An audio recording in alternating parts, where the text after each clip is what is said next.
In this video, I'm going to rank the Tour de France winners of this century. Who left the biggest impression on me? Every generation of professional cyclists has riders who clearly stand out. What I've always found fascinating is comparing the achievements of the top riders of each era. And I'm certainly not the only one. Fans and the media love to do this as well. In the end, though, it's always a matter of opinion. There's no clear-cut answer to the question, who is the greatest of all time? Different eras come with different circumstances, and it also depends on which criteria you personally value. So, let's get into the ranking. I'll start with the Tour winner who impressed me the least, and work my way up to the one who impressed me the most. Just to be clear, cycling has evolved rapidly in recent years. Better training plans, equipment, and nutrition are all factors that today's riders benefit from significantly. For this comparison, I'll assume that all riders competed under the same conditions. The Tour winner who impressed me the least, without a doubt, Oscar Pereira. The Spaniard was only declared the winner of the Tour de France sometime after the race had ended. Originally, Floyd Landis stood on the top step of the podium, but he was later disqualified for using banned substances during the Tour. And so Pereira became the surprise winner of the 2006 Tour, the first edition after Lance Armstrong's run of 7 consecutive victories. Pereira won the race in an unusual way. He was part of an early breakaway that the peloton gave a lot of leeway. In stage 13, he gained a staggering 30 minutes. Apart from that one Tour win, he never seriously contended for the general classification in any other Grand Tour. That Sir Bradley Wiggins was a great rider is beyond debate. His biggest weapon? The time trial. In the Tour he won, he gained most of his advantage in the time trials. In the mountains, he really struggled. The Tours during that era looked quite different. More sprint stages and a lot more time trial kilometers. The Tours of recent years would be much less suited to a rider like Wiggins. Wiggins won the 2012 Tour largely thanks to a very strong team that pulled him through the tough stages. In the end, he still managed to ride into Paris wearing yellow. When Egan Bernal won his first Tour de France in 2018, everyone thought he was on his way to winning several more. Unfortunately, that hasn't happened, at least not yet. Partly due to a series of injuries, he never came close to winning another Tour. He did, however, take an impressive victory at the Giro d'Italia in 2021. Carlos Sastre was the best in the 2008 Tour de France. Sastre was a solid rider who performed well in the general classifications of the Grand Tours. He even stood on the podium in all 3. His Tour victory was, without a doubt, the highlight of his career.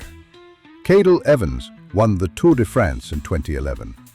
The Australian rider managed to hold off the Schleck brothers. After becoming world champion on the road in 2009, Evans's confidence grew, and he started winning more often. 2011 was the best year of his career. Capped off by his Tour de France victory, Geraint Thomas began his road career with promise as a classics specialist. In fact, he won the E3 Harelbeke back in 2015. Over time, Thomas gradually shifted his focus to stage racing, first as a super domestique for Froome and later as a team leader in his own right. In 2018, it all came together. He won the Tour de France. We remember Andy Schleck for his fantastic battles with Alberto Canador.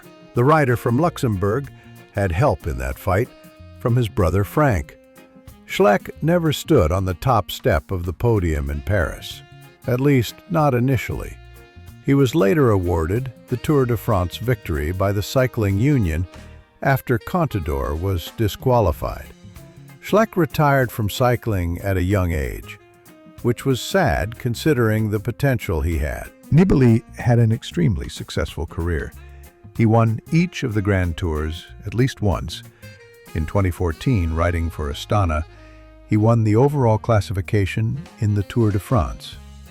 That year, he took control of the race during the cobblestone stage and never gave up the lead again. Vingegaard is the most recent addition to the list of Tour de France winners. The Dane claimed victory in both 2022 and 2023. He's a master at peaking at the right time and rides for a tactically brilliant team.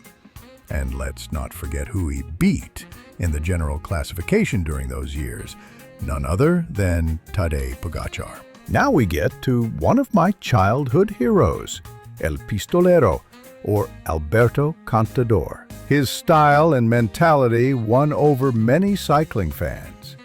He had an aggressive, attacking way of riding and never gave up, no matter the situation. That fighting spirit led to a brilliant palmarès: 2 Tour de France wins, 2 Giro d'Italia titles, and 3 victories in the Vuelta a España. Christopher Froome dominated cycling for years. As the final engine of the Sky Train, he racked up Grand Tour after Grand Tour. For a while, it seemed inevitable that he would join the elite club of riders with 5 Tour de France victories. But his tallying stopped at 4. A serious crash sidelined him, and he was never able to return to his former level. Including Lance Armstrong in this list might be a bit controversial.